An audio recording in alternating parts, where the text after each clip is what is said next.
Halo anak kelas 11 IPS dimanapun kalian berada, apa kabarnya anak-anak ibu? Semoga kalian sehat selalu. Nah, kita ketemu kembali di mata pelajaran geografi dengan judul Posisi Strategis Indonesia sebagai Poros Maritim Dunia. Selamat menyaksikan. Nah, sekarang kita akan membahas mengenai persepsi. Nah, dari peta yang kamu lihat di bawah ini, Indonesia adalah negara kepulauan dengan jumlah pulau lebih dari 17.000 buah. Antara pulau yang satu dengan pulau yang lain dipisahkan oleh selat dan laut. Nah, untuk menghubungkan dan mendistribusikan logistik antara pulau-pulau tersebut dibutuhkan sarana transportasi laut dan udara.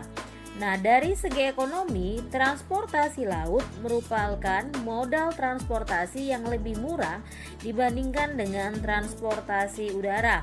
Nah, oleh karena itu, pulau di Indonesia yang jumlahnya ribuan buah dibutuhkan ribuan pelabuhan, dermaga, dan kapal laut untuk memenuhi kebutuhan tersebut.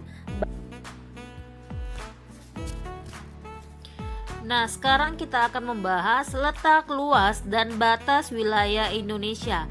Yang pertama, kita akan membahas letak fisiografis Indonesia. Nah, kata fisiografis berarti berkaitan dengan letak fisik. Nah, letak fisiografis adalah letak suatu wilayah berdasarkan segi fisiknya. Letak fisiografis kita bagi menjadi 5. Yang pertama adalah letak astronomis, yang kedua adalah letak geografis, yang ketiga adalah letak geologis, yang keempat adalah letak geomorfologis, dan yang terakhir adalah letak maritim. Nah, yang pertama sekali kita bahas adalah letak astronomis. Letak astronomis adalah posisi negara berdasarkan garis lintang dan bujur. Garis lintang adalah garis hayal yang melingkari permukaan bumi secara horizontal, sedangkan garis bujur adalah garis hayal yang menghubungkan kutub utara dan kutub selatan. Berdasarkan letak astronomisnya, Indonesia terletak di antara 6 derajat lintang utara sampai 11 derajat lintang selatan dan 95 derajat bujur timur sampai 141 derajat bujur timur. Nah, letak wilayah Indonesia yaitu paling utara terletak di Pulau W dengan letak astronomis 6 derajat lintang utara. Wilayah Indonesia paling selatan terletak di Pulau Roti dengan letak astronomis 11 derajat lintang selatan. Wilayah Indonesia paling barat terletak di Kota Sabang dengan 95 derajat bujur timur, dan wilayah Indonesia paling timur terletak di Kota Merauke dengan letak astronomis 141 derajat bujur timur. Nah, berdasarkan letak astronomisnya, Indonesia dilalui oleh garis ekuator dan berada di daerah tropis. Nah, ciri daerah tropis adalah daerah yang terletak di antara garis balik utara dan garis balik selatan. Oleh karena letaknya di daerah tropis, maka suhu udaranya sangat panas dan terpengaruh oleh angin pasat timur laut maupun angin pasat tenggara. Nah, yang kedua kita akan membahas mengenai letak geografis. Letak geografis adalah letak suatu wilayah dilihat dari kenyataannya di permukaan bumi. Nah, berdasarkan letak geografis, Indonesia diapit oleh 2 benua besar yaitu benua Asia dan benua Australia, dan diapit oleh 2 samudra yaitu Samudra Pasifik dan Samudra Hindia. Nah, dengan letak yang demikian menjadikan wilayah Indonesia berada pada posisi silang, yang artinya terletak pada persilangan pengaruh politik, perdagangan, budaya, dan militer. Nah, posisi ini akan sangat menguntungkan bila kita benar-benar berdaulat, kuat, dan mandiri, tetapi sangat tidak menguntungkan bila kita terpecah belah. Yang ketiga adalah letak geologis. Letak geologis adalah letak suatu wilayah dilihat dari lingkungan geologi wilayah sekitarnya. Nah, berdasarkan letak geologisnya, Indonesia kita bagi menjadi 3. Yang pertama, dilalui 2 jalur pegunungan muda dunia, yaitu Sirkum Mediterania dan Sirkum Pasifik. Yang kedua adalah pertemuan 3 lempeng besar. Yang pertama adalah lempeng Eurasia, kemudian yang kedua adalah lempeng Pasifik, dan yang ketiga adalah lempeng Indo-Australia. Yang ketiga berada pada 3 dangkalan, yaitu dangkalan Sunda, dangkalan Saul, dan daerah laut pertengahan antara Australia dengan Asiatis. Nah, dampak dari letak geologis Indonesia ini, Indonesia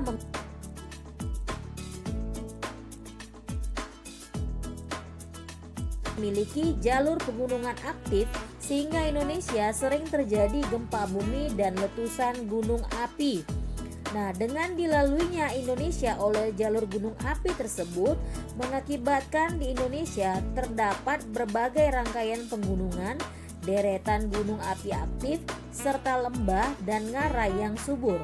Nah, relief Indonesia yang beraneka ragam mulai dari dataran rendah, bukit, pegunungan, dan lain sebagainya. Nah, hal ini menyebabkan terdapatnya keanekaragaman hayati dan keanekaragaman sumber daya.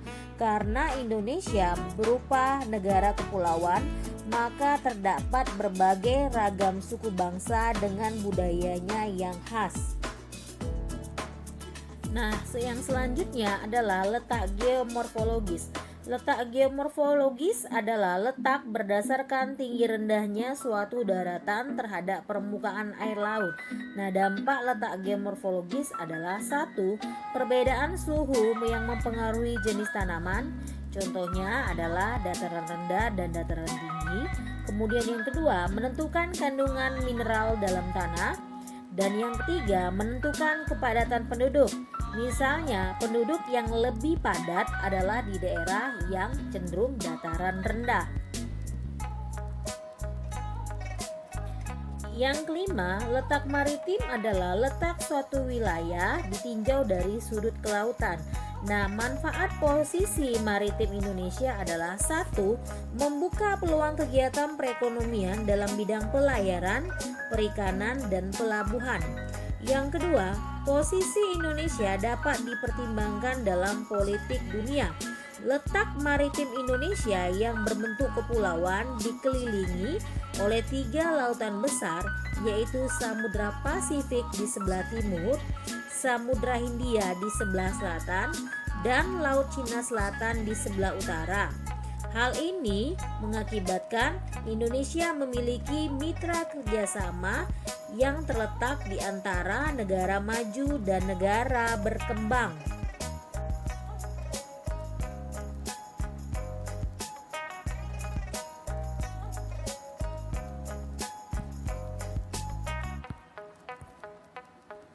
Kemudian kita akan membahas luas dan batas teritorial Indonesia. Batas wilayah laut Indonesia yaitu berupa batas zona ekonomi eksklusif, batas landas kontinen, dan zona laut teritorial. Sedangkan batas wilayah darat berupa gunung, hutan, sungai, atau patok wilayah dengan negara tetangga. Nah, kita akan membahas pertama sekali adalah perairan Nusantara. Perairan Nusantara merupakan wilayah perairan yang terletak pada sisi dalam dari garis pangkal laut, teluk, dan selat yang menghubungkan antara pulau yang satu dengan pulau yang lainnya di Indonesia. Sedangkan laut teritorial adalah laut dengan batas 12 mil dari titik ujung terluar dari pulau-pulau di Indonesia pada saat pasang surut ke arah luar. Bila jarak antar negara kurang dari jarak tersebut, maka batas laut teritorial ditentukan berdasarkan kesepakatan, yaitu garis di tengah wilayah laut kedua negara yang bersangkutan. Sedangkan batas landas kontinen adalah kelanjutan dari daratan suatu benua yang terendam sampai kedalaman 200 meter di bawah permukaan laut. Sumber kekayaan alam yang terdapat dalam batas landas kontinen merupakan milik pemerintah Indonesia. Nah, di mana Indonesia berhak melakukan eksplorasi dan eksploitasi kekayaan alam yang berupa barang tambang dan juga hasil laut yang berada di wilayah batas landas kontinen.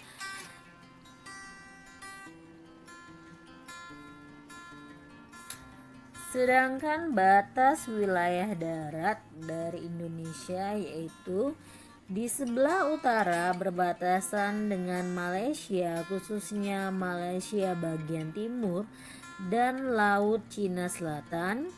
Di sebelah selatan berbatasan dengan Timor Leste, Australia dan Samudra Hindia. Di sebelah timur berbatasan dengan Papua Nugini dan Samudra Pasifik, dan di sebelah barat berbatasan dengan Samudra Hindia.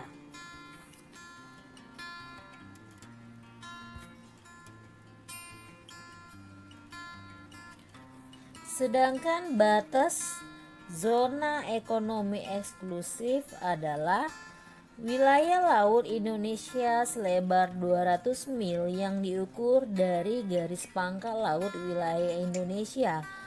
Apabila zona ekonomi eksklusif berhimpitan dengan negara lain, maka penetapannya didasarkan atas kesepakatan kedua negara yang bersangkutan. Nah, dalam wilayah itu, suatu negara berhak melakukan eksplorasi, eksploitasi, pengolahan, dan pelestarian sumber kekayaan alam yang berada di dalamnya, baik di dasar laut maupun pada perairannya. Negara lain bebas berlayar atau terbang di atas wilayah ini, serta bebas pula memasang kabel dan pipa bawah lautan. Negara berhak menangkap nelayan asing yang kedapatan. Wilayah Indonesia terdiri dari wilayah daratan dan wilayah perairan. Wilayah daratan merupakan permukaan bumi yang tidak digenangi air dan berbentuk padat, terbagi atas dua, yaitu dataran rendah dengan ketinggian antara 0 sampai 500 meter di atas permukaan laut yang dimanfaatkan untuk pertanian. Kemudian yang kedua adalah dataran tinggi dengan ketinggian lebih dari 700 meter di atas permukaan laut. Contohnya adalah dataran tinggi Dieng di Jawa Timur yang dimanfaatkan untuk perkebunan dan kegiatan wisata.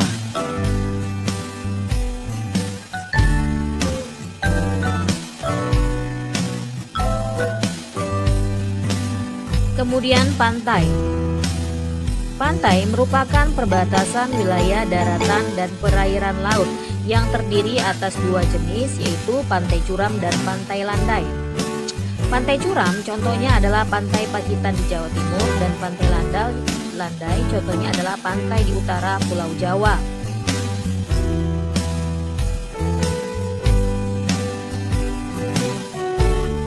Kemudian kita bahas pegunungan, yaitu gunung yang menyambung satu sama lain dengan ketinggian lebih dari 600 meter di atas permukaan laut. Contohnya pegunungan Koja di Papua yang ketinggiannya mencapai 1.800 meter di atas permukaan laut. Kemudian ada gunung. Gunung merupakan bukit yang sangat besar dan tinggi dengan ketinggian biasanya 600 meter di atas permukaan laut, yang terdiri dari gunung berapi atau gunung aktif dan gunung tidak berapi atau gunung tidak aktif.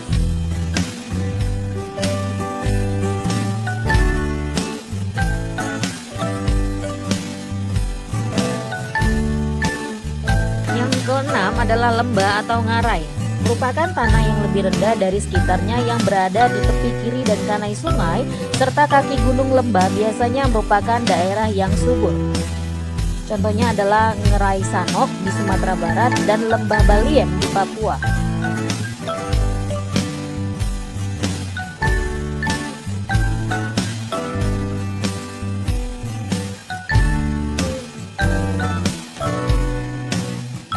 Tanjung atau semenanjung merupakan daratan yang menjorok ke laut dan tanjung yang besar dan memanjang disebut jazirah. Contoh tanjungnya adalah Tanjung Puting di Kalimantan Tengah dan Semenanjung Ujung Kulon di Banten.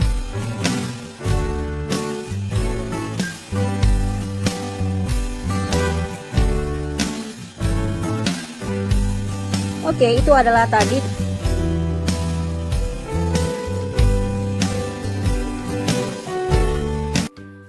Demikian dulu presentasi dari Ibu. Jikalau ada materi yang masih kurang bisa kalian pahami, kita bisa berdiskusi di grup kelas kita masing-masing atau juga secara pribadi. Oke anak-anak Ibu semua, selamat siang. Semoga kita sehat selalu. Tuhan Yesus memberkati.